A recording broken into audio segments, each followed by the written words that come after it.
welcome to Thriving Rockstar with Alex Rake. And today I'm with Shauna Fallihee. How are you, Shauna? Great. So I noticed you have this thing, Embodied Singer. Mm-hmm. And I was very intrigued by some things you were doing. You know, in fact, when I reached out to invite you on the podcast, you were pulling your tongue with a cloth. Sounds about right. It's par for the course. Yeah. So one of the things you do, I want to kind of get into and know about is this myofascial release. What is myofascial release? Myofascial release, or stimulation, or treatment, or therapy, there are a lot of different words that have a lot of different connotations, are really any practice that you do where you're using either your hands or some kind of tool to stimulate the fascia or the connective tissue that creates the web that organizes our body. Mm-hmm. So fascia is in between every muscle fiber. It encapsulates muscle fibers. It's around all of your organs. It helps muscle fibers slide and glide across one another. So when we do treatment for the layers of fascia, we often have increased sensitivity in the body, increased range of motion, and more kind of freedom in movement. And then also it increases proprioception, our awareness of how the body is organized in space. So it can be really, really interesting and therapeutic, especially for a musician whose body is their musical instrument. Wow. So yeah, we can go into that further. I mean, from what I know of it, I mean, from my own little bodybuilding experience, that we would do things to stretch the fascia. Foam rolling those quads. Yeah, exactly. That's usually what people are familiar with if they've done any myofascial kind of treatment. Either maybe they've had a massage, which is myofascial work. Myo is muscular and fascia is the connective web. But yeah, a lot of people are familiar with unfortunately, with foam rolling their quadriceps or their glutes, sticking a lacrosse ball in their glutes. Those are sort of common approaches in the sports world to myofascial stimulation. Yeah. Right. Okay, so how would this apply, say, to like a singer that you mostly work with singers? I do, yeah, and I am one myself. Yeah. I failed to mention you're an opera singer, right? Yeah, I am. That's awesome. Yeah, I heard a little bit of your singing, so I was like, oh, okay. She's a soprano. Yeah. Yeah, that's my thing. Yeah, so, for singers, definitely the body is the instrument. But for any instrumentalist or any human being just living in a body, I'm always interested in practices that get us more intimately acquainted with the sensations of our body and what it's really like to live in this being kind of on this planet. Right. And so myofascial treatment is just one way of coming really into the present moment and really feeling that raw data of sensation. And often with the pressure of some kind of tool, we have even more data, even more sensation, and it can not only free up the movements of the body to improve coordination, especially in playing our instrument or singing, but also just to give us more information about how this instrument works, how to treat it well, what it's trying to tell us, and then how to express ourselves musically with it. Right. Yeah. So how would you work with I noticed like a lot of exercises, you're very on the ground, like with with all your exercises, you give very specific directives and very applicable stuff, like what you were doing with the whole tongue thing I was watching you do. There was totally. that and even like the hard palate and like soft palate massaging. Yes, you caught me on intraoral day, which is a lesser kind of known myofascial technique, though in the voice world, there's a lot more movement towards doing larynx stimulation or laryngeal massage. Do not try this at home. Make sure that you're working with some kind of trained professional, having them work on you or teaching you these techniques. And then also what you saw me do was working inside the mouth to stimulate the fascia, the connective tissue, and the musculature around the jaw hinge, of the tongue, of the hard, and then going back into the soft palate. So for that work in particular, more slide and glide inside the mouth for a singer is going to increase their resonance. So the way way that the sound vibrates by being able to adjust the vocal tract. The vocal tract is the area from the larynx to the lips. So it's the sort of interestingly shaped bulbous tube that we use to resonate our sound waves. So when we have more slide and glide and responsivity in the muscles and in the fascia of the vocal tract, then we can make more subtle adjustments to tone quality, volume, resonance, and articulation, the delivery of text. I liked it because it's like it's taking it another step, you know, instead of just kind of like doing lip bubbles and these things. Like, you know, you really get in there. Get all up in there. Yeah. Totally. Yeah. So then, you know, in a more kind of macro, in a broader sense, any kind of treatment or stimulation to any area of the body is going to be influential to the entire body, not just the musculoskeletal system, but also the nervous system. Right. So the autonomic nervous system, which encompasses our fight or flight and our rest and digest, these collaborative systems, those are influenced often by myofascial treatment. So when we do work on the floor in a reclined position, often that is down-regulating to the nervous system. So when I do these practices with singers or have them do it in their own home practice, we have to actually be thoughtful about the balance of energy. Because if we become too down-regulated, like too calm and loose, then we don't necessarily have the requisite energy to support and stabilize the singing, especially unamplified singing, like classical singing, which takes a lot of physical energy. So these practices are both to calm the nervous system, to increase kind of supple responsivity in the body, but also sensitize and energize the body and increase range of motion so that we bring those elements into balance. So we could, today, my video I posted today was about quads, and you wouldn't necessarily think that rolling the quadriceps would be influential to a singer, but the rectus femoris moves the pelvis, which moves the spine. And all the singing structures are located along the spine. So if we have tight quads and it's pulling the pelvis forward, that will change the way that we breathe, the way we phonate, the way we resonate. It's all related. Yeah, in a less articulated way. I've had this conversation with a few people, actually, you know, yoga for musicians, teachers on the show and all this.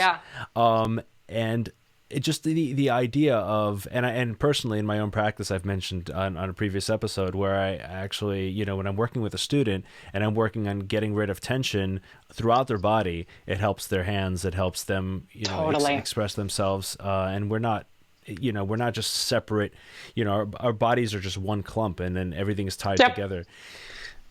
So one of the amazing things totally with fascia is that there are these amazing images. Fascia basically creates this big web. And if you were to take out all of your muscles and all of your organs, but the fascia remained, you would still look like you. You would still have your same form. Fascia is basically like the fabric that keeps everything united and unified. So it's amazing when you see that and you appreciate that on every level, mind and body, we are just this communicative network, and treating one area is going to have an influence everywhere else. Oh, yeah. Or one area that's kind of tight and you know, out of balance is just going to throw off everything else. You know, it can. I say influence. I try to be really neutral in the language because, you know, what is off in one moment might actually be on in the next. You know what I mean? So like something that could feel like a miscoordination in one moment might be exactly the coordination that gives you the sound that you want in the next moment. Interesting. Right. Yeah. It's like a fluctuation. Yeah, totally. Interesting. Yeah. I mean, we have to be dynamic, right? So, I mean, our body isn't just always in this kind of stasis, right? So there's this the idea is to, I guess, to be pliable, right? To have your body in it's like, you know, to be able to come back to this neutral point, this like a homeostasis physically. And then from there you can kind of, you know, do everything you need to do. Absolutely. And movement practices, myofascial practices, meditation practices, anything helps us to recognize what's going on right now and then bring ourselves, as you said, beautifully into balance. But it's all dynamic. I mean, Alexander technique, Feldenkrais, all of these bodywork methods are all organized around the principle that the body is a dynamic instrument that's constantly moving in and out of balance. So when we work with something like alignment or posture, a lot of times people will think that there are these certain data points of where to put their bones and how to withstand the forces of gravity. And once we find it, we must maintain it. As soon as you have found what feels like alignment, if you try to hold on to it, you've lost all of the benefit of it. The beauty of it is that it holds you in this dynamic relationship with yourself and with gravity. So it's tricky. It's like we learn all these things and then we want to hold on to them, but really we have to let them just flow in and out of us for them to be beneficial. Right. So I guess the work is really to free up everything so you can have that flow. Yeah. Right. Yeah. I mean, and even with singing, one of the things that I believe is that we are embedded, we're encoded with the ability to communicate with our voice. It's the very first thing that we do when we are born to announce our presence, to announce that we're healthy and safe, is we let out this big resonant cry, right? We're completely designed to do this. And so much work with singing is around uncovering kind of like layer by layer, onion skin by onion skin, these layers to get to the core of that innate ability. So a practice like myofascial practice, movement practices like yoga, meditation, things like that help us come to that core of who we are without defense, without all these extra layers, so that we can tap into our innate coordination. If you're an instrumentalist who actually has to learn more sophisticated dexterity and coordination, once you've learned that, it's encoded within you. And then the next phase, I would imagine, is to uncover the ways in which we're trying to hold on to that or force it and let that coordination occur. And then one thing, it just kind of occurred to me when you said, like a baby just lets out this cry and the baby doesn't have all this built up tension and trauma yet. Yeah. I mean, we can talk about epigenetics, but yes, that's another, but what we accumulate throughout our life, and the way that we sort of accumulate all this tension throughout the body, in the mind and in the body. Now, as an aside, I've read that you've done Vipassana, right? Mm-hmm. And I've done a Vipassana as well. I've done my 10-day, and I did I sat one and I served one. Oh, so great! A Goenka 10-day retreat. Yeah. Yep. Yeah, that was just amazing. I've discussed that on this show before, but one of the biggest takeaways was like your mind and having like these your body and your mind are intrinsically linked, right? And then when you have a thought, like that's manifested in the body, and so if you have trauma, that's probably nested within the body, and so by relieving the body, I think you're also kind of probably affecting the mind. Yeah, 100%. I mean, with the nervous system, but in a less scientific way, a lot of people have had the experience of being, in some sort of yoga pose, often not one that is vigorous, but rather one that is very open and undefended, like you're laying over a bolster with your chest open, and then all of a sudden feeling all of this emotion come forward. It's very common during myofascial practices or meditation practices that with myofascial, often if we do work for the chest or the abdomen or the psoas, the hip flexors, those are places that are purported to store, whatever that means, to store emotional content and memory. And so by stimulating those areas, often, there can be a tremendous release of that emotion, or different thoughts and feelings or memories start to emerge. So you're like, where did that even come from? People say the issues are in the tissues, that it was sort of stuck in there, and then some sort of process has excavated that out. And that always kind of reminds me of a very important point about any of these practices,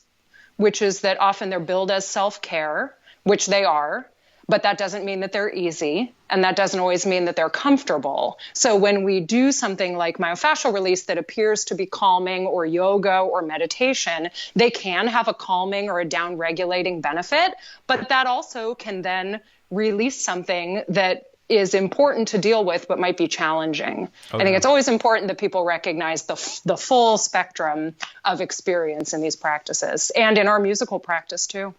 Yeah. Yeah, and I feel like, as a musician, being able to, I mean, that's part of how musicians deal with emotions. They express them musically, Yeah. and to have that flow of energy is great, and I think important to somebody who's, has a mission to basically, express themselves and put everything forth. So that's great. It is. And it really helps us to ask a very important question, which is, why are we making music in the first place? Because we might say that we're doing it. I mean, anyone who works with me, if I ask them why they were doing it, they would say, oh, it's my way of expressing myself. And yet so often, I'm sure that other music people, instructors, people who work with other musicians can attest that often there's very little of that actual connection to the music or that vulnerable display of who we are. There's much more focus on like getting it right, technique for technique's sake, like mastering the coordination of the music making. Sure. Without any real regard often of the actual expression. So I'm getting more and more interested in the experience of making sound organic out of the body that's not structured like a traditional vocal is, or even working in repertoire. We do that for sure. But what kinds of sounds emerge once our mind is settled, once we're really connected and in the body? What do we sound like? What comes out? And then letting that be the genesis for then interpreting repertoire. Yeah. One interesting thing that came up in a previous interview, I don't recall exactly which one, but they, a lot of musicians, especially classical musicians, are sitting, right? They're sitting, and they're sitting close together, and they don't have much space to move. And then they're, supposed to kind of express this wide dynamic range of, it's just, yes. And so that could be problematic, and they're doing a lot of sitting. They're sitting practicing, they're sitting playing. So yeah, I mean, there are implications there for coordination, for body engagement and energy. For singers, typically, theoretically, a singer would be standing up when they were practicing, although any singer who has keyboard skills and is practicing at the piano or accompanying themselves is likely sitting down. A lot of choral rehearsals, the majority of a 3-hour choral rehearsal will be seated, and then maybe the conductor will have you stand up for, one run through of a movement or something. Within the seated position, it's very possible to align the body so that energy can move from the feet to the crown. The only necessary difference seated is knee flexion and hip flexion. But if we're very aware of our feet and our sense of grounding and actually do a little bit of a press of the feet into the floor, it's going to activate the energies of the legs. You might even feel yourself just very slightly kind of hovering off the seat so that your legs are as active as they would be if you were standing up and withstanding the forces of gravity. And then, something I work with a lot with singers, and also singers who play an instrument, if they're singing and playing guitar at the same time, if they're doing that kind of thing, is how can we bring all the equipment, the mic, the music stand, the instrument, if they're playing an instrument, how do we bring that to our alignment? How do we come into a place where we feel spacious and strong and balanced in the body, and then have everything come to that? In the choral setting, a lot of times when they're standing up in performance in a big chorus, they're like packed in like sardines, and you feel like you have no personal space, but you always have the width of your shoulders. And yet we sometimes will compress the body to maybe give ourselves more of a personal space bubble and make ourselves even smaller than they are. So a lot of times with singers, I'm having them work with how they're holding their score, finding that open space, and then really letting the body expand into that full area that they encompass between the two shoulders and the two hips. Right. So it's possible to make it work. Right. But we have to be paying attention. Right. Now, the whole thing with sitting, like what you were saying, as far as like driving the feet into the ground and just being aware of your feet. I was checking out something on your website with the feet, having... I'm really into feet. not in an inappropriate way, but like your feet, I mean, your feet are transmitting, they're taking all those ground forces. Sure. Your feet are your foundation. So all of the energy of the body up the kinetic chain begins with the feet. So rolling the feet, massaging the feet, feeling them. I have people sing, vocalize on the word feet or on the word legs to bring themselves, to bring themselves into their body. And it's astonishing the difference in the sound. I'll have a singer vocalize on the word legs, and then if they're unconvinced, I'll have them vocalize on the word shoulders. And all of a sudden, the tone is completely different because those areas of the body feel very different. We have different relationship with them. Yeah. No, that's very interesting. And just bringing that awareness around the body. You have a lot of different areas that you incorporate, yes. I've even seen like qigong, like that I know very little about qigong, but when I have done the few qigong practices that I've done, I'm like, oh, this is a road that at some point I'll walk down, because the fluidity of the movement, that balance of sort of gentle awareness of the body in space, but also the strength that's not superficial strength, like wearing armor, but that deep internal coordinated strength that is moving the body in this elegant way. Like that's it. Yeah, that's a wonderful thing for people as they age, and especially. Oh yeah. That's a very anything that slows us down. I'm really interested in anything that can slow us down right now. Slow down our culture, slow down our desire to complete the task, to air quotes for those of you who are listening, get it right, surrendering that. Anything that slows us down to be in the present, I think is really interesting and really valuable, because as musicians, it's all about presence. It's all about listening and responding and intending in the moment with the other musicians around us and just being right there. Like my last interview was with Kenny Werner. So yeah, I mean, he's an OG in this space. Yeah. And so I'm all about that. I remember hearing his thing and hearing his meditations and coming to that space. Like he won't play out of that space. Like that's good for him. Yeah. That's something I'm working on in my own singing right now. I haven't felt particularly motivated to sing over the last couple of months, and I haven't had public performances because right now we're not in public. And I think that many maybe music teachers fall into this, where we are so engaged with music making on a daily basis through working with and supporting, singers or musicians we work with, that it's easy to think like, oh yeah, that aspect of my life is taken care of. Like I have that aspect of my life. But then I realize, how often am I actually making music, for me, with me, and really investigating. So lately, my singing practice has been sort of in a qigong kind of style, where I'm just making these very improvisatory sounds, letting one sort of enfold out of the other, and noticing what kinds of thoughts arise in my mind. Judgmental thoughts, critical thoughts, thoughts about completing the task, thoughts about how could I, apply this to someone else, and just coming back to what is the sound I'm making right now and what can I learn from it? What is it teaching me? Yeah, sometimes there's so much baggage associated with, with performing, especially if there's pressure on you as a professional, to do it well, or even a student. In fact, one of the interviews I had, the first interview I had with a yoga teacher for musicians, that was with, what's her name? Gosh, that's embarrassing.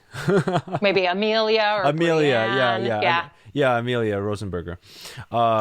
Those musicians are fantastic, and I'm just getting acquainted with their work through Instagram, as we're all sort of connecting through Instagram. But I love what they post. Yeah, and so she was talking about her experience with school. Like she accumulated an injury so bad that she had to stop playing. She had to. She completely she overworked herself and she burned out, and she stopped. She completely stopped playing, and then for a whole year, and then she took a whole year to just kind of pick up the instrument, Like for the first few months, she did nothing. She just picked up the instrument in a relaxed way without any tension. And then a few months later, you know, she started to just play a little bit, and she built that complete from the ground up without any tension, to That's the point amazing. where she was able to get back to her original technique, but minus all of the tension that she had before. And that's commitment. Yes. You know, people are always looking for the quick fix. You know, what video can I watch that I'll learn this, and then all of a sudden I'll be this fully realized artist. It takes what you're describing, you know, and for some of us, it really, really takes, you know, day after day, year after year of just quiet investigation. It's not showy or flashy. There's no like, you know, magical neon sign that's like, do this and you'll be a star. It's just moment by moment, paying attention with care. That's amazing. Yeah. And it works, and it takes time. I think that's a good point. I mean, there's a lot of rushing in our society. Everything is just get this quick, get that quick. Everyone's selling a program, 30-day abs, you know. So I mean, in singing culture, big time. Oh yeah. Because it has always been pervaded by this idea of, you know, because everybody can sing, and everybody, I really believe this, not in a Pollyanna way, like everybody genuinely has a beautiful voice because it's interesting and it's theirs. It's like a face, you know, every face is beautiful if you're really looking at it and trying to figure out what it's saying.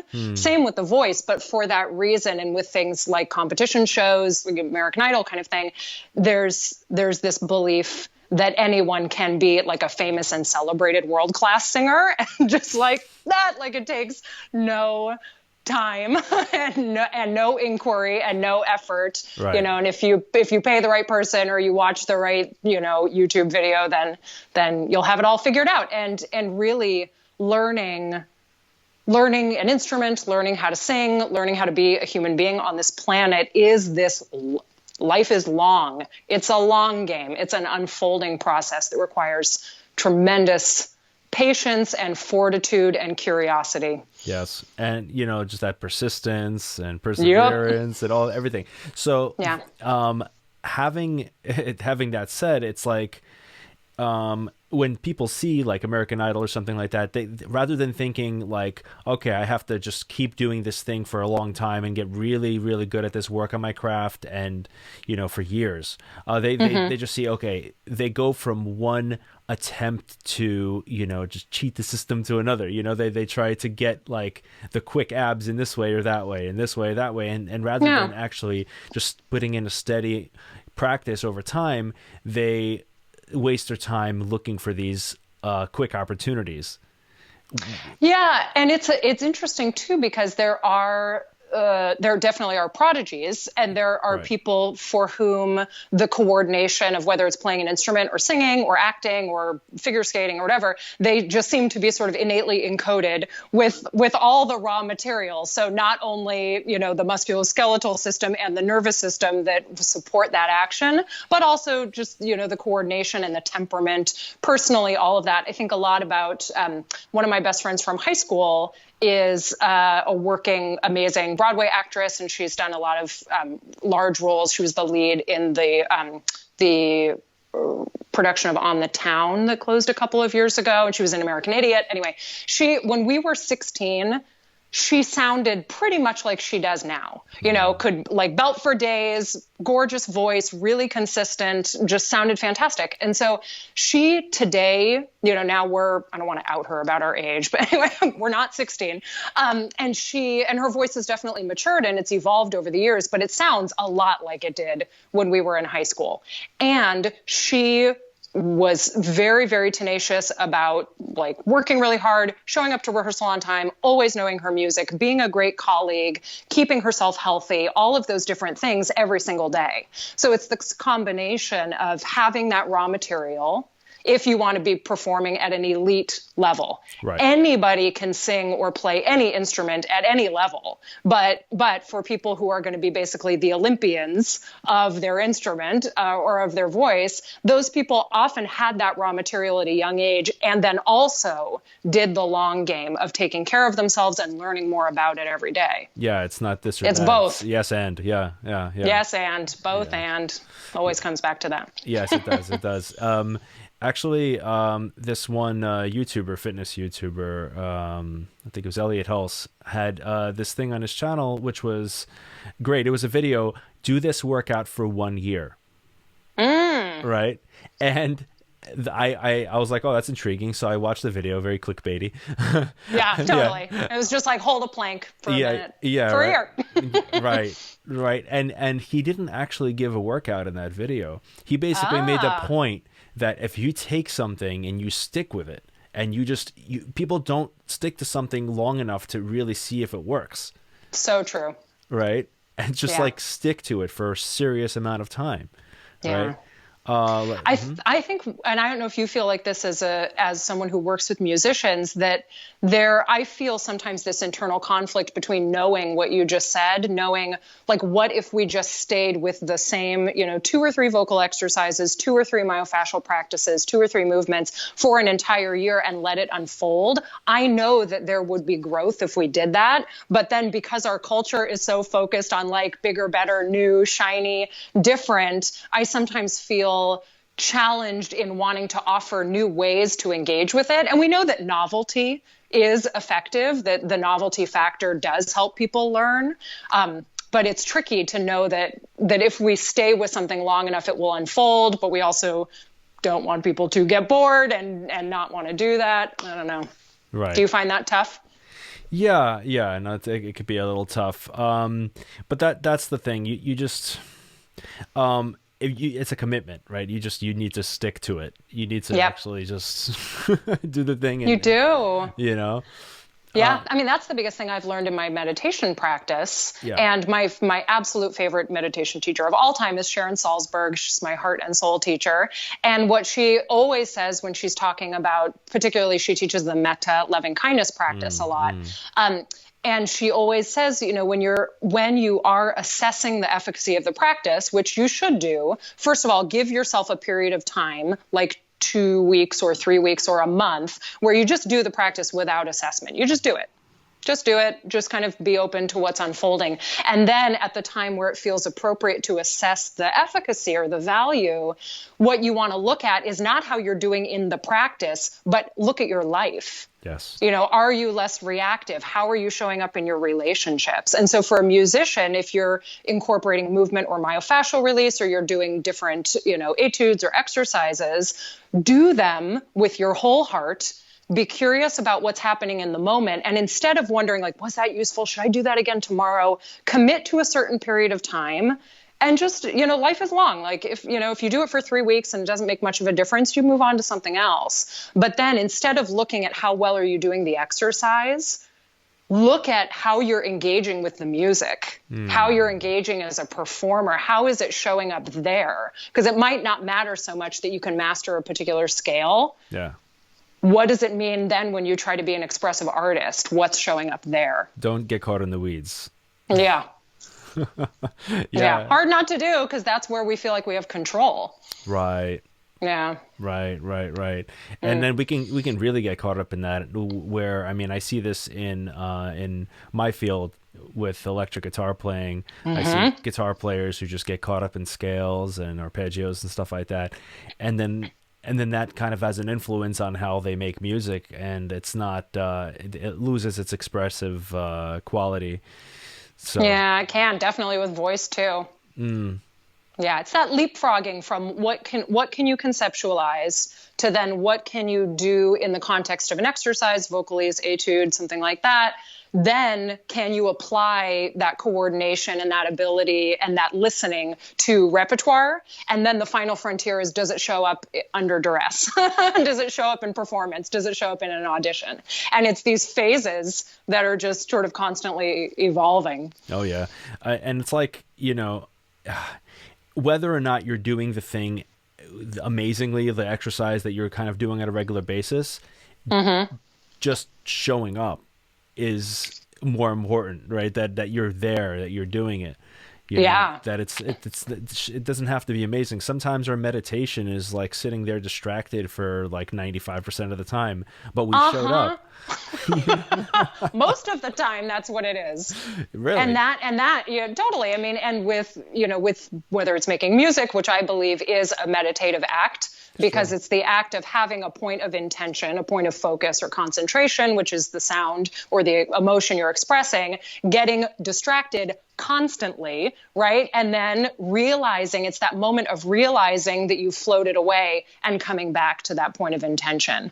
And that's actually the practice. That's the thing that I think people don't necessarily know about meditation. So then they meditate and they feel like they are, air quotes again, bad at it. You can't be bad at meditation. When you get distracted and you realize it, that's the practice.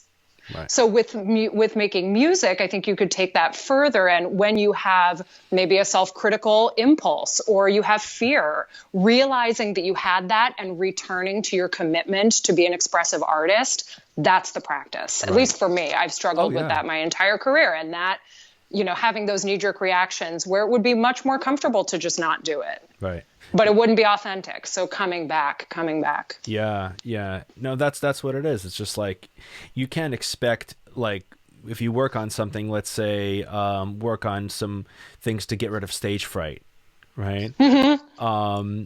If the stage fright shows up, as it does inevitably, right?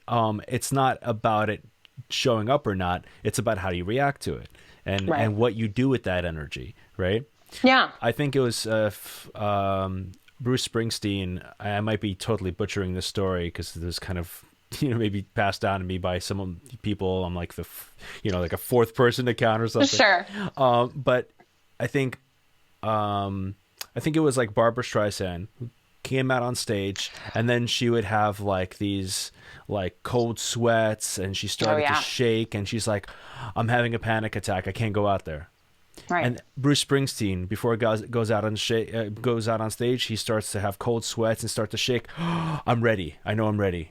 Yeah, exactly. Right? It's the energy is there, and what you do with it and how you transmute it, right? Into it's just a high energy, right? And that could be something that you can feed off of and put into your performance, or it could be something that you can allow to crush you, and you have to be there to make that decision. Yes, that was huge for me in my own performing, was realizing that the energies in my body and muscular contraction that accompanies a fear response that prepares us for action was not my enemy. That it can, for singing, sometimes that coordination can be complicated, because if we need some element of expansion in the body and those muscles are contracted because we're having some sort of excitement response to stimulation, to an audition, to a performance, that can be challenging. But recognizing it as like, I'm ready. I love that this is, this is going to bring sparkle and energy and buoyancy and liveliness to my sound. So what do I need to do to bring myself into balance? How do I ground those energies so that they're both uplifting and stable? Oh, you know what just occurred to me?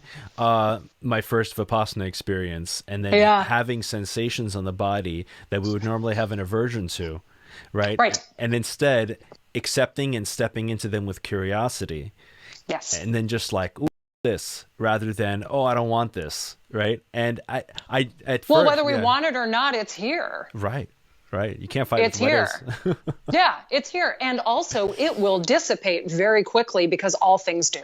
Right. That is the nature of matter in this dynamic body and mind, is that any thought that you have, any physical sensation you have will go away. It will arise and it will pass away. Right. And it might come right back. But if we don't hold on to it, it will leave, or it will rebalance itself, like you were saying about homeostasis, that our body, our mind is desiring to come back to a more stable, balanced point if we let it. Yeah. And that's why these practices for musicians, I think, are at this point pretty much non-negotiable. Something that puts you in contact with impermanence, with the fact that, physical sensations, ideas, thoughts are going to arise and pass, and some sort of container for experiencing that, so that then you can, when you're in the moment with something that really matters to you, like your artistic expression, that when things arise, you have a context for it. And you can tell yourself, like, okay, this is here.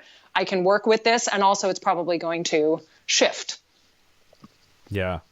Yeah. Like what I was going to say on the previous thing is just that what you resist persists, right? Yes. Yep. Yes. And like I had my most liberating moment in that Vipassana thing, I've told the story many times, was the moment where it wasn't just an intellectual thing, like, oh yeah, I'm not going to resist this thing, but I'm really resisting it on the inside. I don't want it, but I'm accepting it, but I don't want it, that kind of thing. Right. Or the accepting of they call it in order to mind. Right. Like, I'm going to be accepting of this because then if the sooner I accept it, the sooner it will go away, which is still aversion, like yes. Sneaky aversion. Yeah, that's very sneaky aversion. And when the only way I was able to go above that and actually not have the aversion was curiosity. Yeah. And so I remember I had back pain and I was sitting. Oh my God. Yep. I was sitting in this chair and I was meditating because I couldn't even handle sitting on the floor, right? Because I just had these tight hips. Yeah. And so I was sitting in this chair and then I started to get a pain in my lower back. And then it was day 7. I almost left prior to this, but like I had this pain but finally I had a very different response to this pain. I was like, oh, it's interesting. Right. And I just watched it grow. I just watched it. And it grew. And then I had a pain in my butt and that grew and grew. I just watched it grow like a ball inside. And I just watched it with curiosity. It was pain, but not with the weight of the word pain of like an I want this to go away, because even just that word pain, I just watched it as a sensation, and it just grew, and then suddenly it just kind of like dissipated, and cool. that was like maybe 20-30 minutes in. I sat there for 2 hours flat. Oh wow. And after that 30 minutes it was just kind of dissipated, and there was no pain when I got up, and I was just I was so mind blown. And this was up in Shelburne Falls in Massachusetts, right? And it was like snowing. It's like December, and I walked, in my slippers to the door. Right, this was just like right afterwards. I was just so liberated. I just decided to step out into the snow barefoot, right, and just to see how I can just be with that experience, right? Yeah. I didn't shiver. I had nothing. I was just able to stand there. I felt the sensation. There was no reaction to that experience. It was just like completely just like a being with it. And I love it. Yeah. That was a very special moment for me, and I realized, that's what I need to do. I need to not be in the way, of pushing against those things that I don't want.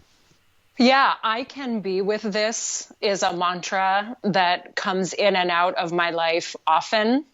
And it's something that I utilize when I don't just do quieter practices. I really need a lot of physical vigor. So I like to do more energetic practices too. And those for me are more about resilience, and also about really being able to notice my knee-jerk reaction to make myself comfortable, which right now I'm applying a lot as I'm working with my mind in my singing. But I can be with this. If judgmental thoughts arise, if there's physical pain, if we are on week 10 of being, cooped up, and we don't know what's going on with the fate of the world, I can be with this. Right. I can be with this. And it's really helpful to pursue different types of activities that allow us to be with different things and experience them in a different way. I love that story. Yeah, thank you. And also have totally had back pain, shoulder pain, knee pain, hip pain. Silent retreat is very physically demanding. People don't realize, but sitting and walking, alternating sitting and walking, you end up, very physically fit. I'm a strong, healthy person. And I had so many interesting sensations in the retreats that I've sat. Oh, yeah. Yeah. Yeah. So, well, on this topic of like what we have going on right now, how have you dealt with it? How has this been for you? With COVID? Yeah.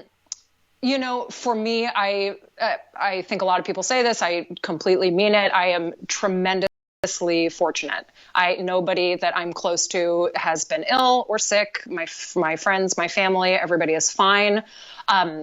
The largest part of my work life is my individual voice teaching. I do a lot of workshops and I do group movement instruction and I perform. But the biggest piece of my pie is one-to-one instruction, which for me works really well in a remote setting. I'm really happy to be able to support singers right now and keep them connected to their bodies and expressing themselves. So in that regard, so many of my friends are either movement teachers whose studios are closed, who are scrambling to teach online, but maybe have reduced classes or reduced students. And then a large swath of people in my life are active performers who are now, completely unemployed. So I consider myself incredibly fortunate that I'm able to continue to do the things that I love to do safely. Mm-hmm. I love to engage with people, but at heart, I'm very introverted. And so staying home is not really a problem for me. I'm pretty comfortable with that. And I'll turn to show you. I don't know if you can tell, but I live in this place with these beautiful windows. I love it. That have, it's gorgeous. And there are all these plants outside. So I really kind of feel like I am outside while I'm inside, while I'm teaching. So I feel about as comfortable as can be, as long as I don't let myself think about like the bigger picture, which of course I do all the time. So when I start to think about what other people are going through on this planet right now, then it is very, very difficult to sit with the emotions of the reality of how many people are in pain, how many people are suffering, and the unknown. I mean, if anything, like this situation is putting us right in direct contact with the reality that things are not as stable as you think. Things can change all the time. We are incredibly resilient. I think we're realizing that we have this capacity to roll with unimaginable changes and that there's innovation happening very, very quickly. That's really inspiring. Mm-hmm. And then the other piece of it is that people are dying. People are sick. People are dying. People do not have access to very, very basic things that they need to be comfortable. And that's really difficult to live with from being way up on this pedestal of comfort and privilege. So I try to engage with that as often as I can in a way that feels healthy, not shut it out, but also not be wide open to it all the time. So you also, you do metta work. I do. And yes. I think it's relevant here. Explain that for people who don't know. Happily. So the metta practice, is usually translated from Pali as loving kindness. It's one of the 4 what are called Brahma Viharas, or divine abodes, heavenly dwellings, which include loving kindness, compassion, equanimity, and sympathetic joy. So these are 4 qualities that would be awesome to cultivate. They have great applications for us as performing artists and just as human beings. So the way these practices are traditionally done is they involve the silent repetition of phrases like, with the metta practice, may you be happy, may you be peaceful, may you live with ease, may you be safe, may you be healthy, things like that. So you would pick 3 or 4 of these phrases, and then you silently repeat them to people in a series of categories. So the way that the metta practice is classically done is it's supposed to go in order of easiest to hardest, but it starts with yourself, which is really interesting in our culture. To give ourselves affection and love and generosity is actually very difficult for some people. Right. So they say that if that's hard for you, that you could start with the next category, which is a benefactor. It's someone who has helped you or given you something, a teacher, a pet, it could be a friend. Then you move to a loved one, like a dear friend. Again, it could also be a pet. You can do any kind of creature. Then you would direct these phrases to a neutral person, which is someone that maybe you've engaged with, or you've seen. It could be like your mail carrier or someone in the grocery store, or someone you've seen on the bus. That could be your neutral person that you don't really have feelings for or against. Then you move to a difficult person. They recommend, if you're new to this practice, first of all, that you actually start off with those earlier categories, and you can stay with them for a long time before you start to add on more of these more challenging ones. Though right now, I think the neutral person is really, really important, because there are neutral people who are saving our lives right now, who are selling us groceries at the expense potentially of their own health, who are bringing our mail, who are, taking care of our loved ones. So those neutral people are getting a lot of metta from me right now. So then you do the difficult person. With the difficult person, probably best to start with someone that is not like the most difficult person you can imagine, like some sort of historical figure or something. Right. They always say, like, you don't have to start with Hitler. You can start with, like, someone, maybe even a friend who you had a disagreement with, someone that, so you're sending these wishes. And then you do all beings everywhere. So you direct it to everybody. So it's a systematic process. I love the metta practice, and that's the bulk of my meditation. I do some Vipassana, some kind of open awareness, mindfulness practice, but mostly I do metta, and I do it every day.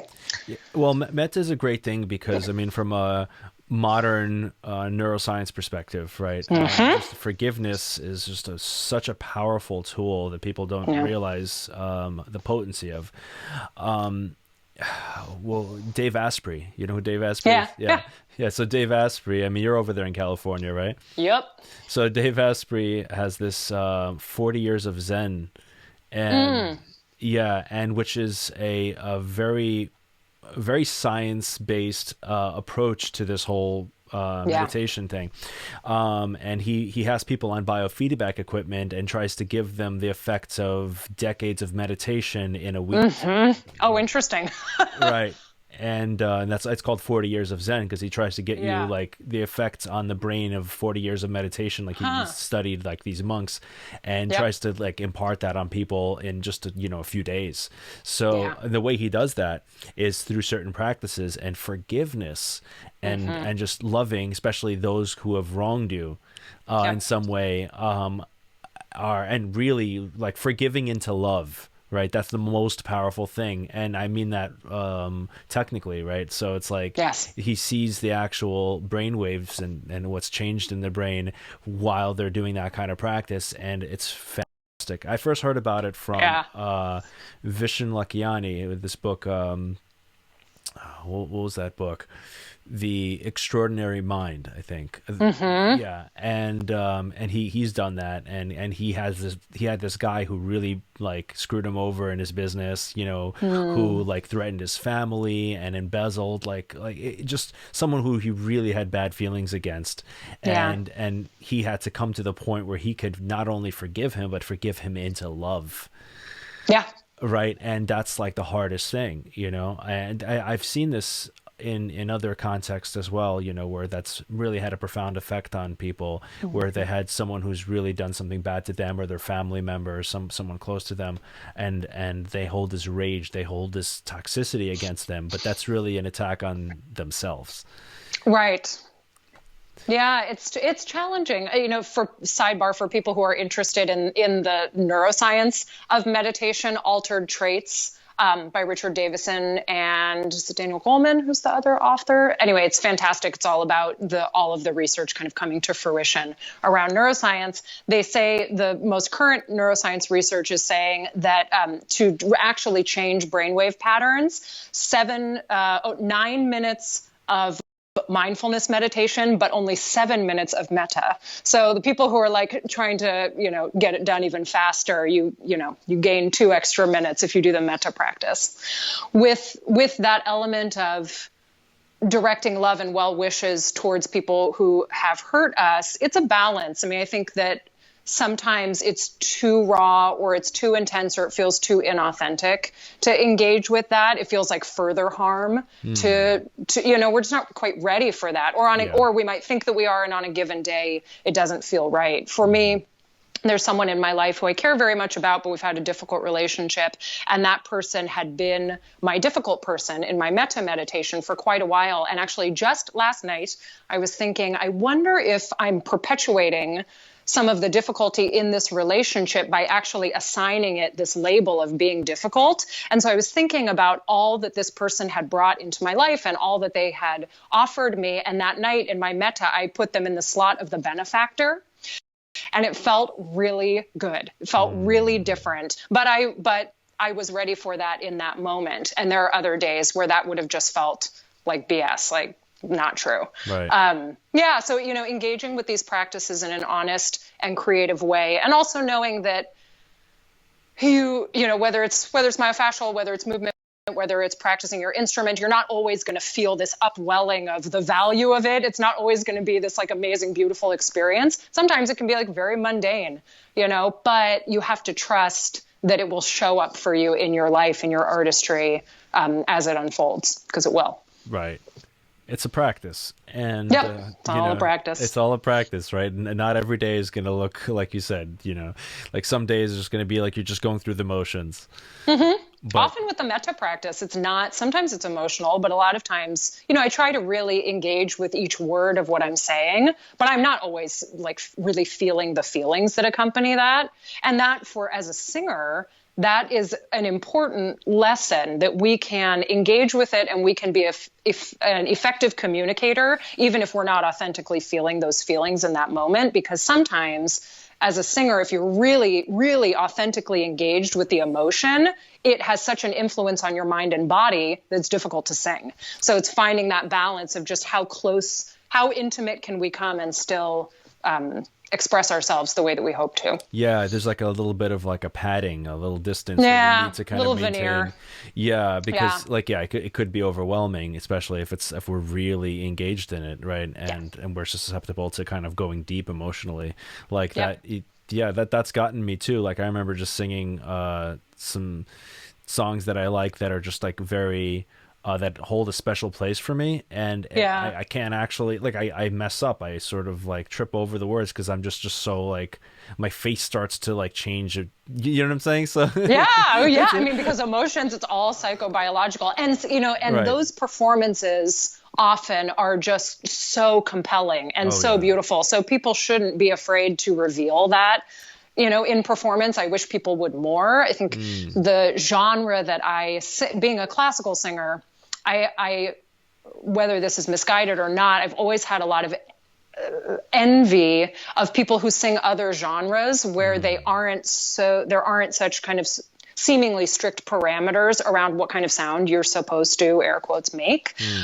So people can, I feel like, connect more with the emotion and let that raw emotion come forward in their voice in terms of color, maybe influencing the intonation sometimes. And it's not a disadvantage in most genres. Whereas with classical singing, you have to be like authentically expressive, but then also, typically everything is like dead center of pitch, evenly vibrant, chiaroscuro, the balance of bright and dark is exactly what you think it's supposed to be in that moment. And it's very challenging to live within those parameters and also let the innate emotion and dynamism of being a human flow through that. It's very difficult.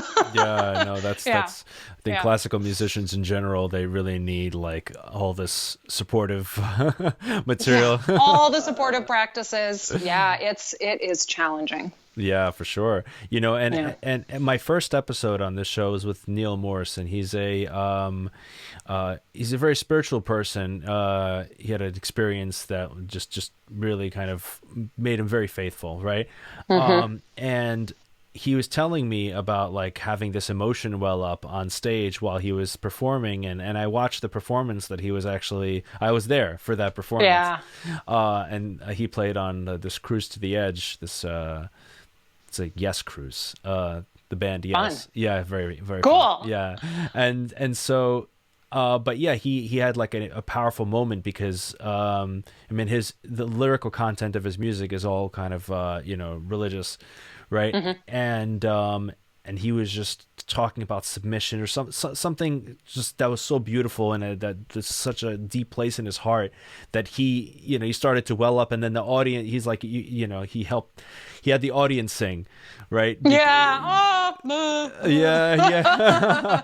He's like, guys, help me with this. So right? When that happens, and it really is an authentic moment, and everyone can feel that it was not premeditated, that it's not for show, that's magic. Right. That is the magic that is expressive artistry. Right. When people try to create that experience, but they're not actually having that experience, to me feels like the opposite end of the spectrum. That's when it's like, no, please, Right. because they're trying to create something that isn't there. Right. But being with what is there in that moment, that's awesome. I love that. Right. Yeah. Yeah. Well, one of for me, from my personal experience, touring with my band as a guitar player, I remember just coming out on stage, and at first, when I was kind of less experienced going out on there, it would just be like, I would be very concerned with what people thought of me, and like that, I was very much in my head, right? And I would go down a bad rabbit hole sometimes with that, right? And then once I started to meditate backstage, and then just also come to terms with that, like in the green room, that's what I would do instead of warming up. Because if you just excessively warm up before you go out on stage, it's like telling yourself that like you're not ready. Totally, I agree. And so when I stopped doing that, and I just, I felt limber enough, whatever, like hours before, I would just, no more playing. Right now, I'm focused on just relaxing and just being grateful to be part of this, right? Yeah. And then meditating, and it's just, I needed to quiet the mind. I mean, like the body's going to do what it does. For me, that's like I need to run to the bathroom before I need to go out on stage. Totally. All right. I always start yawning a lot. It's like a vasovagal kind of downregulation response, but that right before I'm about to go on stage, I'm overcome with yawning. That's interesting. Yeah. That's interesting. So, but yeah, I would kind of get, just allow myself to relax. And the most beautiful moments I've had was that when I was able to just come to terms, walk out on stage, set up, and like, there's just some moments before, like, our engineer is going to kind of cue us, and because we play with like a sequenced thing to sync up the lights and all of that.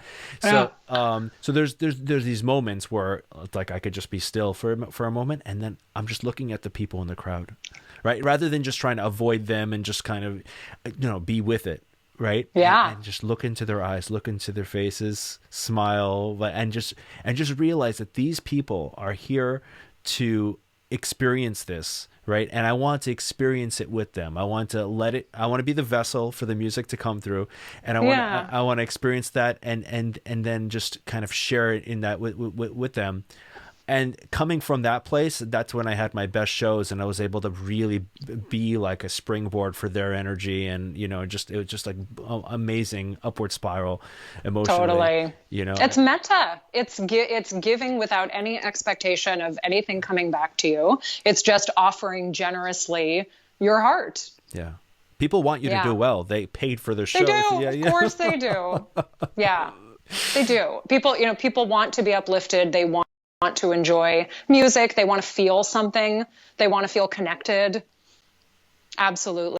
I mean, and if we can remember that that's what it's for, that it's not a test, it can so easily feel like that. And I'm a little hypocritical in talking about this because I've really struggled with this aspect a lot. And so I think in the sense that, a lot of researchers or academics talk about me-search, which is they come up with some sort of thing that they are interested in researching because it's something that's applicable to their own life. For me, my interest in all these different practices that get us in touch in a softer, more receptive way to ourselves is so that I can do that myself, because I've always had just very, very high high perfectionistic kind of tendencies that were really painful and really difficult. And I'm like, there has to be another way to engage with this thing that I love. I have loved music since I was teeny tiny, always. And so how do we get back to that?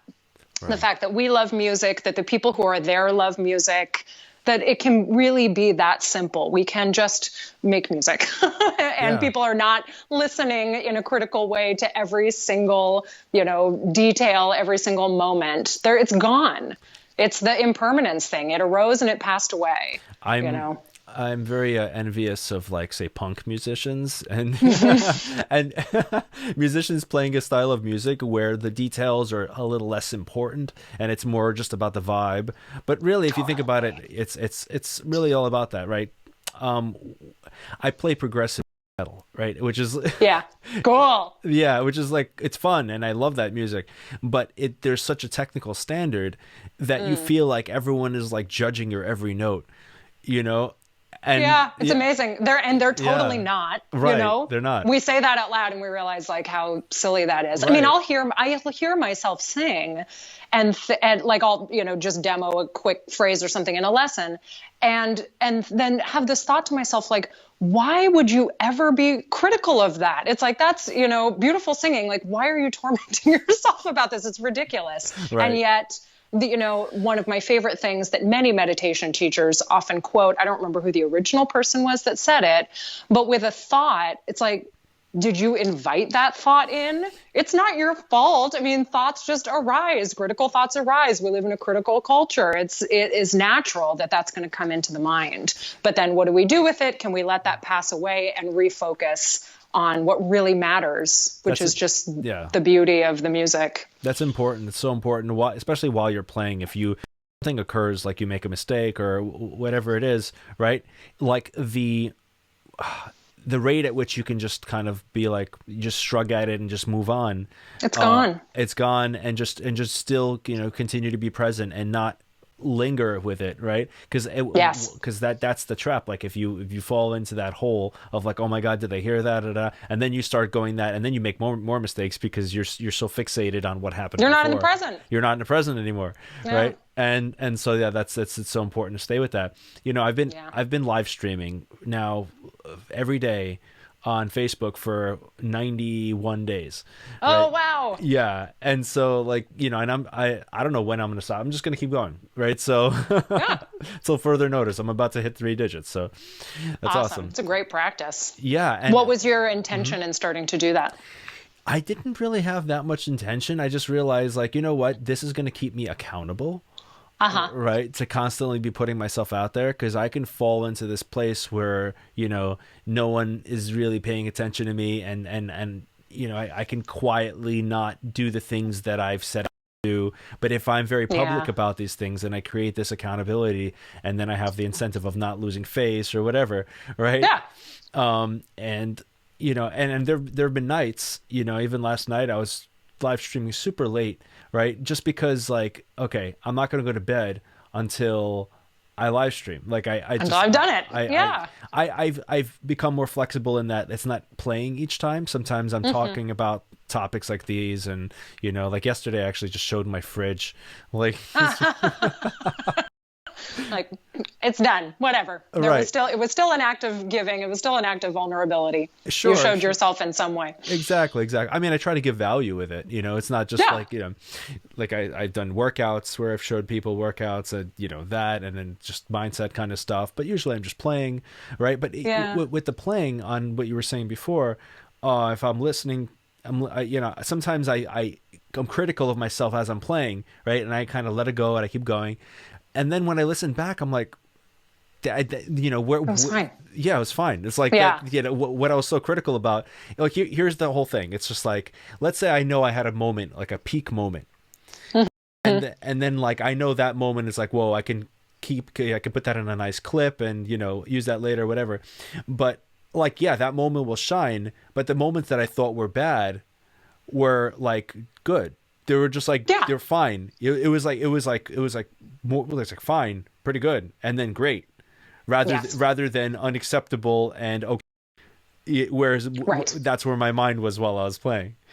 Yeah, that's something I talk about a lot with singers, and I try to remind myself is that even though you might feel a wide range of physical sensations or have different kind of thoughts as you are singing, for the most part, all of your singing pretty much sounds pretty much the same.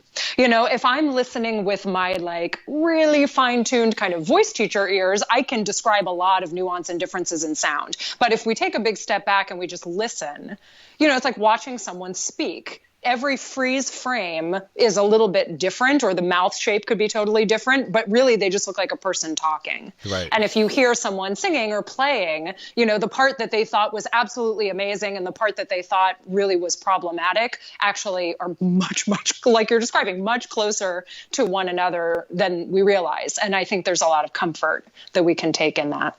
We forget that our listeners, for the most part, are not musicians. True. That's true. I mean, it depends on the genre. Yeah. I mean, I have a lot of musicians in my audience, but still though, I mean, like, you know, the kind of, they still intend to enjoy it. They'll make excuses for you. And recovering from having a mistake and recovering from it is like a win, like that you share with the audience. Yeah. So it's like either, you know, you win or you win at the end of the day, you know, just being up there and judging yourself is, it's pointless. And I think, yeah, like just remaining present is the main thing. Yeah. I gave a performance last November. I did a recital with a friend of mine, and this was very interesting. I've always really struggled with performance anxiety and felt a lot of physical manifestation, a lot of negative thoughts, and would give performances that were perfectly fine, but I would come off stage feeling very not happy, very kind of ashamed and regretful about the way that things had gone. So I gave this performance in November where I sang this one piece where for some reason I went to sing a tone that was a little bit higher in my range. And typically, like a trained classical singer, very seldom do our voices we not phonate or do our voices crack or any like very unexpected event. Usually it's what we're talking about. Our best and our worst are like, you know, and I don't love that language, but you know what I mean, are very, very similar. Now, in this case, I went to sing a tone and I straight up, I don't know what happened, like must have had some unexpected like gag reflex or something happened, and I couldn't like sing this tone. That's nothing like that has ever happened to me in my entire career. And what was astonishing was that, so it was the end of a phrase and then there was a short piano interlude and then I had to come in for the last part of this piece, and it was the third piece of a set, and then I was to go off stage. And so there was this interlude and the piece was like very atmospheric and sparkly, magical. And I was still totally in character, heart pounding from like having, can I curse? Sure. Like eaten shit for a second. I was like, never made a sound like this in public in my life. And my heart's pounding. And then I come in for the next entrance and it was fine. It was lovely and beautiful. And so I went off stage and the pianist looked at me and was like, "Are you okay?" And I said, "Yeah, I'm okay." And then I went back on for our encore, which was to do these two operatic duets. Me and my friend had a ball. I would have in the past, like pre-meditation, would have immolated. I mean, I wouldn't have even been able to continue singing, let alone just, it was like no big deal. It was just over, you know, and it was really amazing that this thing that for a classical singer is like the most catastrophic thing that could happen in performance. And I was just fine. I couldn't believe it. And I compared that to all the performances I'd given in the past that were beautiful, that I'd been so critical of. And now here, the thing I was most afraid of performance-wise happened. And it really was like no big deal. It was wild. That's amazing. And that's an example of like, look, how are these practices showing up in your life? You know, I don't know that I was any more concentrated in my meditation that day. I don't know that my myofascial practices pre-performance were particularly like extra special. But in that moment, I was able to let go and move on. And that was huge for me. That's incredible. Yeah, it was wild. That's incredible. And that's my commitment to these practices and sharing them with people, whether it's singers or other instrumentalists or just other people, is that I have experienced myself the value of these practices. And I love something where you're encouraged to see for yourself. So you don't have to take my word for it. You won't have my experience. you'll have your own experience, but just try it, commit to it for a period of time, and then look and see, how is it showing up for you? Right. Does it need to be tweaked? Do you need something different? But like that non-judgment is so critical. It's so critical. And even within the meditation practice, like you said, it's like if you're sitting there distracted the whole time, that's okay, right? It's like you notice it, and then without beating yourself up about it, you just go right back to it. You just go right back. You just come back. Totally. There's no judgment. You just come right back. That's meditation. Totally. I mean, or if you're in yoga, or if you're in myofascial, or you're doing CrossFit or something like that, and you have a sense about your physical or emotional boundaries, and you transgress those boundaries, and you experience pain or you experience injury, then you learn and you let that process of healing unfold, and you move forward. You know, it's like it requires experimentation and openness and curiosity. And then willingness to take risk. Yeah, absolutely. Wise risk. Mm-hmm. Right. Educated risk. I mean, what happens with some people is like they, especially when it comes to physical things, you know, say CrossFit or something like that. Yep. It's like they take a risk, and then maybe they take a risk maybe from a more of a naive point of view, and then something happens, and then they shut down, and then they limit themselves rather than just, you know, taking it as it is and just healing back, and, you know, they let that create a wall in front of them. Yes. Rather than just to kind of, you know, be with it and see it for what it is and allow the healing to take place. Totally. Yeah, that's huge. That's huge. And so like the fact that you were able to kind of overcome that moment that you had with your voice, and then just come back from it. Like I've had things, I don't know if this is comparable at all, but we use a lot of equipment, right? Mm-hmm. And that's scary. Yes, it's scary. And so I won't even perform with an iPad. I'm still using paper scores. Wow. Because I just feel like I don't want to, and there are already so many variables with music performance that adding in like equipment variables, that makes me nervous.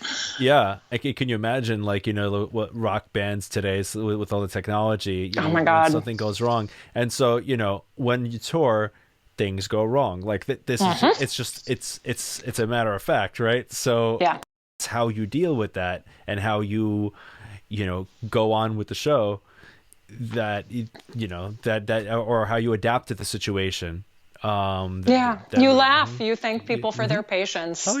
Oh yeah. Every single person in that audience has had something go wrong for them. So like this is like kind of my similar experience of, like, you know, my tone not coming out the way it should. Yeah. See, with the electric guitar, like there's the distorted tone, you know, that very bright kind of, right? Mm-hmm. And then there's a clean tone, just more like an right? Now here I am in the, you know, at the peak of a heavy rock tune, and I'm going for my guitar solo. My pedal malfunctions. Ooh. And automatically changes me to a clean sound. And then suddenly I'm starting my solo with ding, you know, instead of should be like sweet. Like it just goes into this.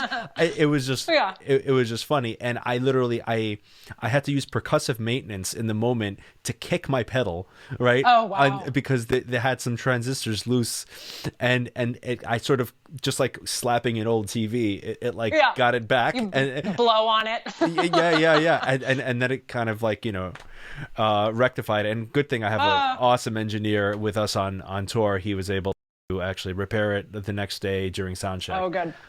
Yeah, I had to run to, like, you know, to the hardware store, get a soldering iron, and oh my God, yeah, welding equipment. Yeah, and he literally fixed it like you know, before the next show, which was remarkable. Oh, I'm just so grateful to have good people like that to, you know, have with us to fix such issues. But yeah, I mean, things happen, and you have to be able to adapt. And of course, you know, there's redundancies and stuff, but sometimes it's not even you. Sometimes it's like the house, like there's just problems, you know, with their equipment. It's actually more often the house than oh, that's hard, because you don't know what you're walking into. Oh, you never know what you're walking into. Well, that's the other thing. It's like you need to be able to be adapt to yes, the responsive. Space. Yes, and to be able to click to kind of like, and that's, I think, what meditation does. You sort of bring yourself to the present moment, so the mind can be sharp to kind of tune you to like, what's happening, what do I need to do. Yeah, and coming back to I can be with this. Yes.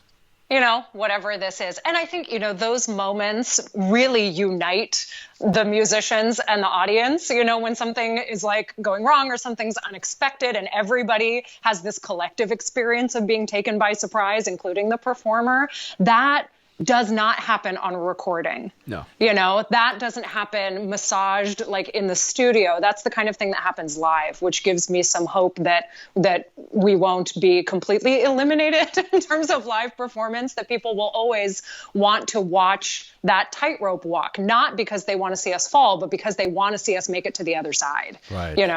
They want to be part of that vicarious thrill of vulnerability, of putting ourselves out there. That's why people watch sports. They totally. Yeah. They people like to experience other people, like you said, walking the tightrope, or just doing what's challenging, and getting through the other side, because that inspires them to be all that they can be.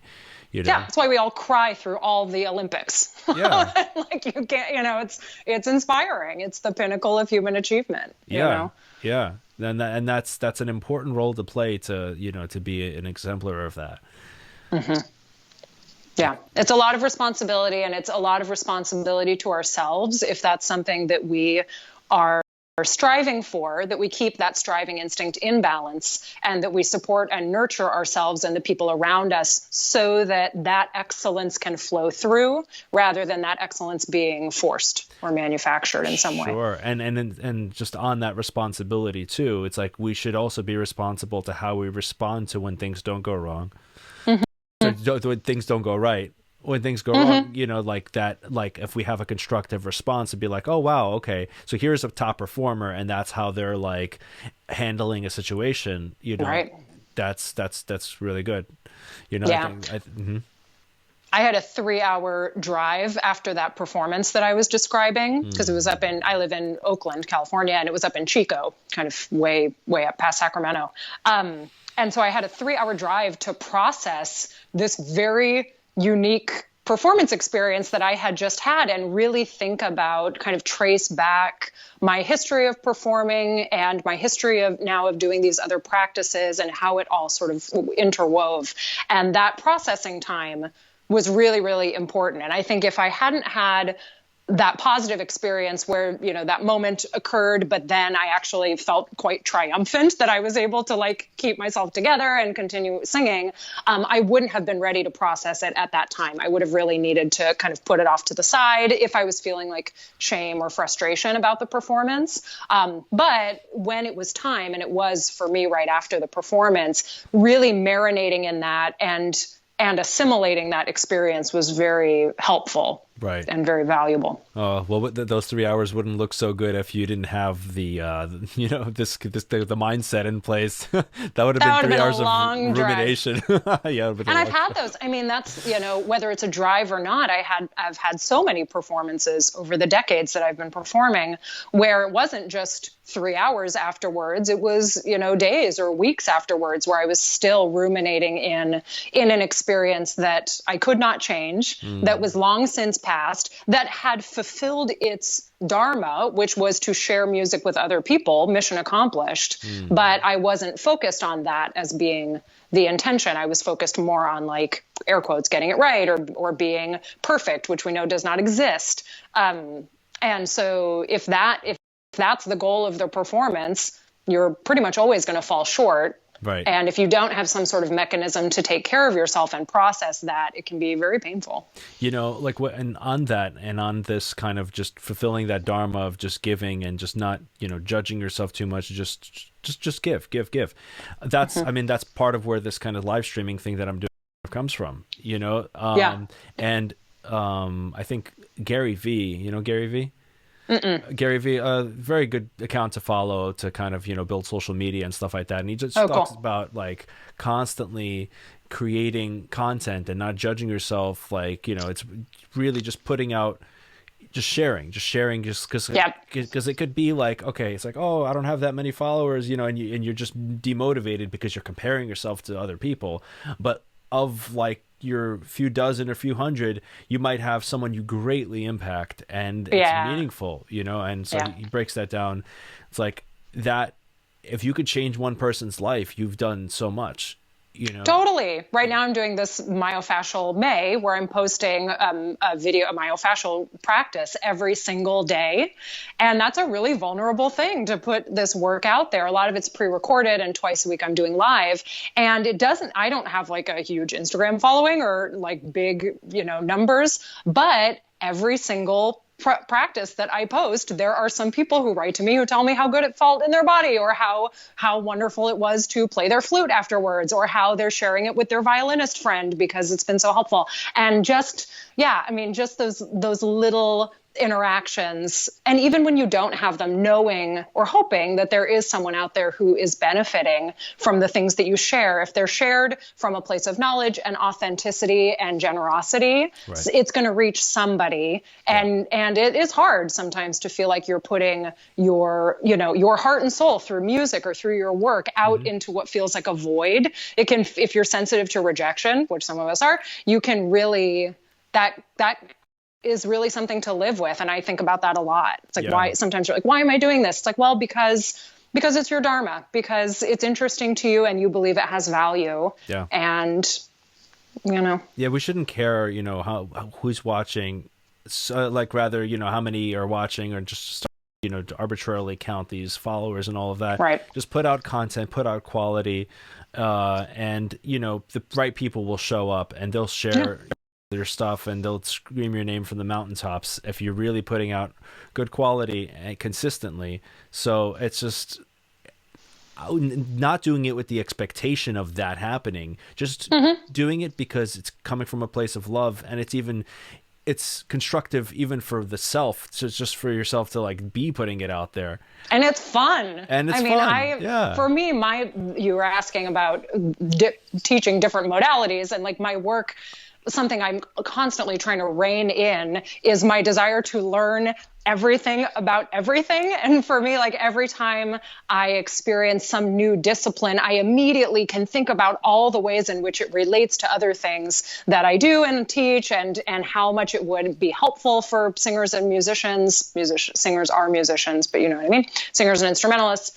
And it's hard not to want to just kind of pursue all of those roads and rein that in. But when you have just genuine enthusiasm to help and to share, it's very, very tempting to want to learn everything that you can and find ways to integrate it all. And it's so fascinating. It's so interesting. Yeah. And so, I mean, like when I found your page, I was like, wow, this is amazing content. Oh, that's nice. Like you're like, what you're talking about. Your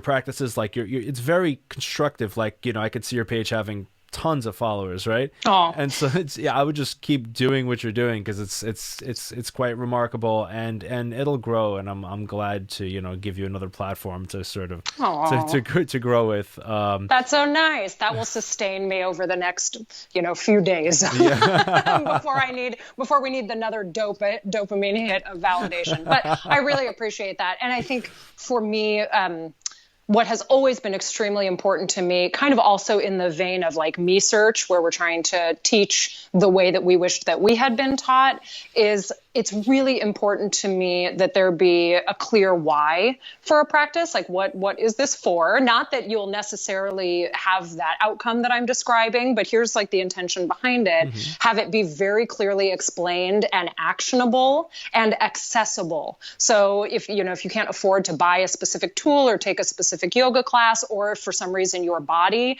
does not look or feel like what you Google as the picture of triangle pose or whatever, like that there is a way for everyone to engage with this in a respectful and healthy and nurturing way.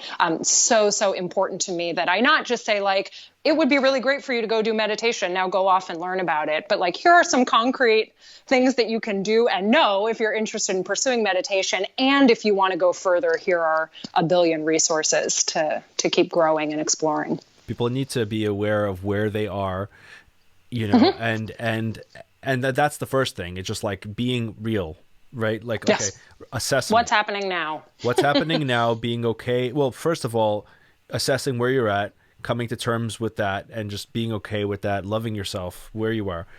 Yeah. And then from there, you're comparing yourself to yesterday, not to someone else. You know, and then you're just kind of building it up slowly. You know, one of my recent posts, I spoke about just like, you know, small goals, you know, just, and I think I mentioned Mihai Csikszentmihalyi, flow. Oh yeah, flow. Yeah, and also just the gradual increase, and that's what puts you in flow, which is that, you know, just a little bit above your current ability, not trying to be like this crazy level, but just literally like at 105%, where you're really engaged with your activity. When your ability matches the demands of the task. Right. Exactly. Exactly. And then it's not like so simple where you're bored, but it's also not so difficult that you're discouraged, right? Right. Yeah. What is that? Zone of proximal development. There it is. Oh, yeah. Yeah. Yes. And being able to sense that as an instructor is really something that, you know, teaching, we haven't talked much about teaching, but teaching is something that really, really, really reveals itself to you and unfolds with time.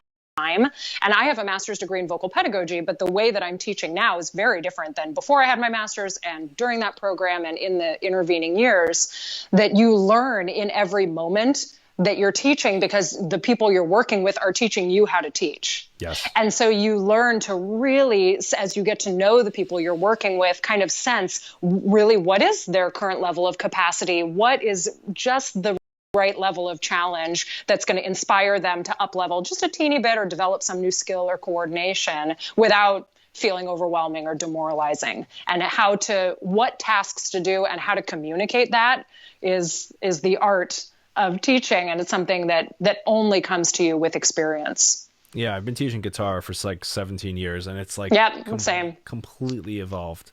You know, it started with like, oh, I can make some extra money, and then it was like supplement my playing. Right, supplement my playing, and then it was like, oh, you know what? I'm really into teaching guitar, right? I'm really into like, you know, just, and then it was just like generally just music. Like I want to impart music on people, and then it started to become something greater than that. It's like, how can I teach mastery, period, through the guitar, and so just as a vehicle for experiencing growth. Exactly. So people come to me now, it's just like I have deeper conversations of like, you know, why, you know, like what are you trying to do here, you know, it's an important thing to realize that as a teacher, it's just like, rather than just teaching on a surface level, like what's the reason why this person's even taking lessons, and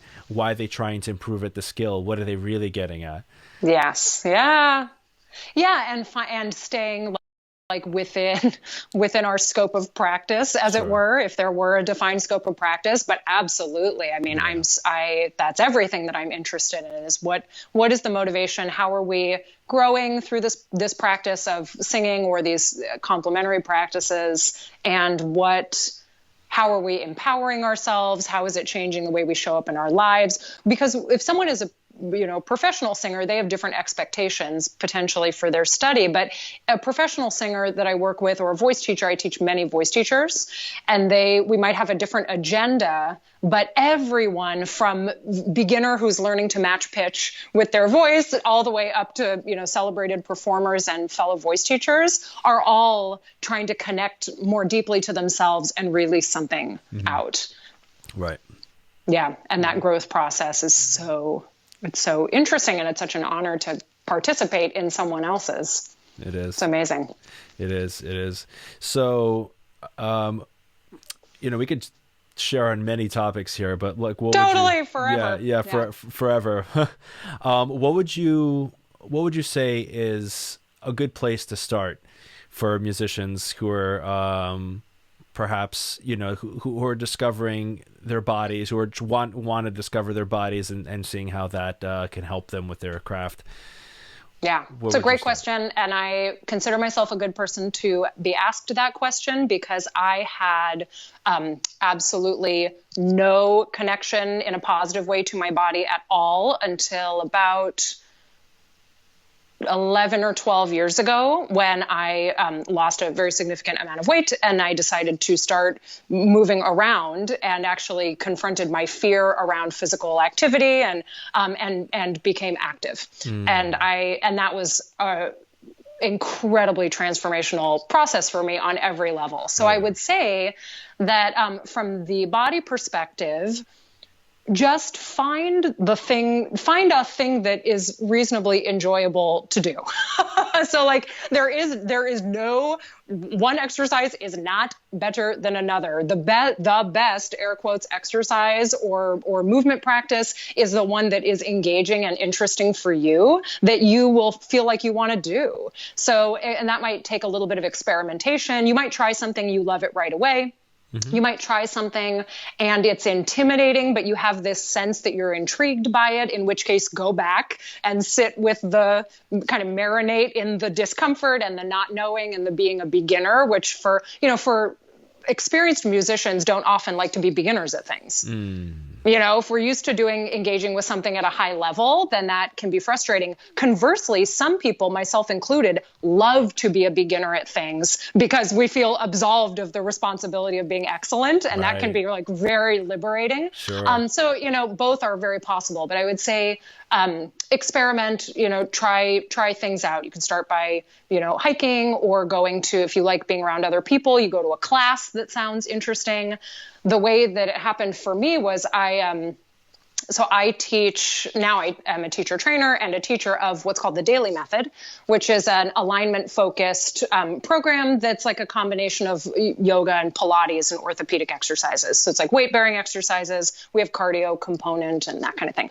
So I had looked on Yelp for like yoga studios and Pilates studios in my neighborhood. This one had a bunch of 5-star reviews. I had driven by it about bunch of times. I went and took a class, and I've actually written a piece about this for the National Association of Teachers of Singing, for NATS, because we were doing one exercise where there's a mirror in the studio, and I saw myself red-faced, struggling, feeling like physically completely out of my element. And I was mortified. And I said, thank you, goodbye. And I hustled out of there. I got in the car and I bawled in the car for like 30 minutes. Wow. And then I went back the next day, which was not my MO. Usually anything that made me feel shame like that made me feel fear like that, I would have just immediately been like, nope, not for me, not ever done it again. But something compelled me to go back. And I went back, and it ended up being the first place that I felt at home in my body, the first place I really felt beautiful, not because of what I looked like, but because of what I felt like I could do, what was going on the inside. Ultimately, that led me to start running. I ran marathons. I did triathlon. I ended up doing all kinds of things that I never in a million years would have thought I had done, just because I decided one day, I feel like I could live more in this body, and I'm afraid, but I'm going to see what happens. So I would say experiment, see what kind of intrigues you, go with a friend if that's going to make it more comfortable, or go somewhere where you're not going to see anybody if that's more comfortable. So addressing the body in that way, just start small, and live with it for a little bit. Know that it might be uncomfortable, and let yourself feel that, because that's how you build resilience. It's important to do that. On the mental side, there are many, many ways that you can engage with meditation or contemplative practices. You can do guided meditation. You can do it on your own, read books, lots of stuff. If you want to keep it really simple, set a timer for 2 minutes or 3 minutes, really short period of time, and just sit down, close your eyes, notice your breath. So you notice the 3 places where it tends to be the easiest to feel the breath coming in and out: nostrils, the chest, the expansion of the ribs, or the movement of your abdomen. So whichever one of those is the most prominent for you, the easiest to track, then bring your awareness there. Just sit. It might feel interminable. It might feel like those 2 minutes are an hour, or it might feel like 20 seconds. But start really small, just that much, just paying attention. is a great place to start and see what is interesting to you and where you want to go from there. That's beautiful. Yeah. I mean, there's no shortage of resources right now. And if anything, that can be overwhelming. There's just, especially right now during COVID, all these incredible teachers are now offering all these practices and classes and meditations and everything online. It can be like, where do I start? Just start. Right. If you see someone who seems friendly to you, who's smiling at you, that you get a good vibe from, do their thing. See if you like it. Don't get caught in analysis paralysis. Yeah, that's so easy to do. So yeah, same with, it's just like we do when you sit down to practice your instrument or sing, you might have an agenda or you might kind of go free form, but just start. Just start. Let it unfold. Yeah. Because it will. Yeah. Yeah. And just setting very small goals, like you were saying, 2-3 minutes. You might end up sitting there for 20, but but just set something that you would do and do it. Yeah. And then establishing regularity. Yes. If something is important to you, that's challenging. Habit formation is challenging. Lots of people have written a lot about it. Yeah. But the regularity of it, doing something daily-ish, meaning like 5, 6, 7 days a week, I think is helpful in habit formation versus saying, I'm going to do this 3 times a week because it's Monday. And then you're like, oh, I'll start Wednesday. And then you're like, I'll make it all up on Saturday. And you've lost a week. So I think small doses, same with practicing. All the learning research is recommending that you want to do, smaller periods of time more frequently, that frequency is helpful. So I feel that, and this is just kind of like a productivity thing, chunking and adding these practices to existing things that you already do. Yes, that's what I always recommend, is to tack it on to something that's already established in your routine. Right. It could be like brushing 100%. Your teeth, right? It's just like, my housemate here, she does RPM, which is rise, pee, meditate, right? That's nice. And that's what it is. It's just like, especially with meditation, it's very helpful the earlier you do it, and not resisting the urge to look at your phone and things like that before you do these things, because your brain waves are actually really slow in the morning. Yes. And so if you go right into it, like journaling or meditation, some practice like that, you ease into it a lot better, and like your brain's not going to be like all over the place. But if you've looked at your news feed or something like that, you're gonna oh my god, those are some different brain waves. Oh yeah, it's too much going on, and that's going to make it that much more difficult to just simply sit there. It's true. I mean, for anything that you're trying to do that is sort of challenging to motivate or challenging to fit in the routine, the earlier you try to do it in the day, the more potential there is to actually complete it. That said, everyone has their own rhythms, and you find over time that like, oh, it really feels good to do this particular thing in the afternoon. It feels really good to do this in the morning, this in the evening. Yeah. So you'll figure that out. But as you're establishing the practice, earlier gives you more wiggle room, like gives you the whole rest of the day in case it doesn't happen in the morning, to attempt to do it midday, afternoon, or evening. For sure. Yeah. Yeah. Sure. And it's a practice like everything else. Yeah. Shauna, do you have anything else you want to share for now? I don't think so. What a great conversation. This was such a pleasure. Yeah, pleasure. I feel like we could talk about a million more things. Oh, yeah. No, we can keep going. Maybe we'll do another one like at some later date, Yes. Who knows what the world will look like. Yeah. How all of this is unfolding, how it's going to unfold in the arts in terms of live performance. From a sort of sterile and removed standpoint, it is really a fascinating thing that we're all kind of watching when we can step back and look at it objectively, which again comes, like I said, from a place of great privilege to have the space to be able to do that. And I fully acknowledge that. Mm-hmm. But it is really interesting, everything that's going on right now. And we need all these practices, and we need connection with fabulous people more than ever. Yeah. I'm so grateful for this time. Yeah, as I am as well. I've been telling people this is the time to look in. This is the time to work on yourself. And, this isn't like being home from work and relaxing and watching Netflix time. This is like, if there's a place for that. I just rewatched all of Mad Men, which was great, and that was my escape, when I was really in that mode of needing to check out from what was going on in my life. That absorbed me. Sure. But it has to be balanced with the time where you are really looking at what's going on. Yeah. And if you have extra time, that means that you can be easier on yourself, but work on yourself. Yep. Both and. Yeah. Oh, it's always, you have to embrace the paradox. Yeah. All right, Shauna, it's been awesome. Yay. Thanks for coming on here. And my pleasure. Yeah, and we'll speak again soon. Yes, and metta to everyone who's listening. May you be well, may you be healthy, may you be peaceful, may you be free.